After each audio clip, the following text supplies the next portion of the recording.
Well, hello and welcome to our next video in this series called Can the Bible Be Trusted?, where we are examining the credibility of the Bible. We're looking at different pieces of evidence when it comes to the Bible and examining it and seeing where the evidence leads us. In this video, we're going to look at the manuscript evidence of the Bible. Here's what we mean by that. You see, often the story goes, the explanation of the Bible is that, over time, the Bible has become corrupted. So many people have had their hands on the text, and so many people with different agendas and motivations have had their hand on the Bible that there's no way that we currently have an accurate representation of what was originally written. And so people say, well, we can't even trust the Bible because it's become so corrupt over time. Now, that's an interesting conjecture, but the question is, what does the evidence actually have to say about this? And the truth is, when you look at the evidence, what you discover is the Bible actually has more manuscript evidence than any other book in history.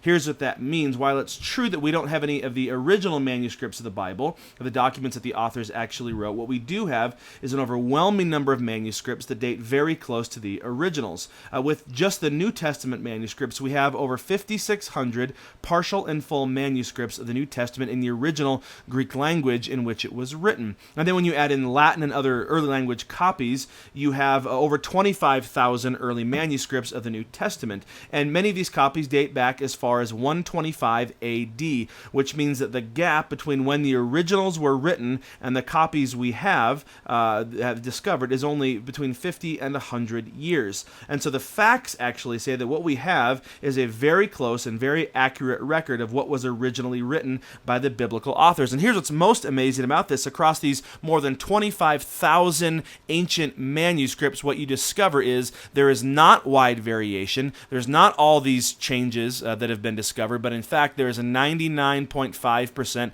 agreement across all of the text between all of these manuscripts. Now let me try to put that in perspective for you, because maybe it just sounds like a bunch of meaningless facts and figures. Well, consider this chart here. This chart covers several of the famous books of the ancient world and when it was written, and then the earliest copy we have, and then the time span between the original and the earliest copy we have, and then finally the number of copies that we have. So you look at some of these famous people like Plato here. There's 1,200 years between when Plato wrote what he did and the earliest copy we have, and there's only a total of 7 copies of what we have from Plato.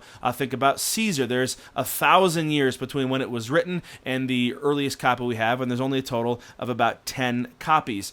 Keep going down to these other famous names, Aristotle, Homer. Again, look at these huge periods of time between when they're written and the earliest copy we have, and the relatively small number of copies.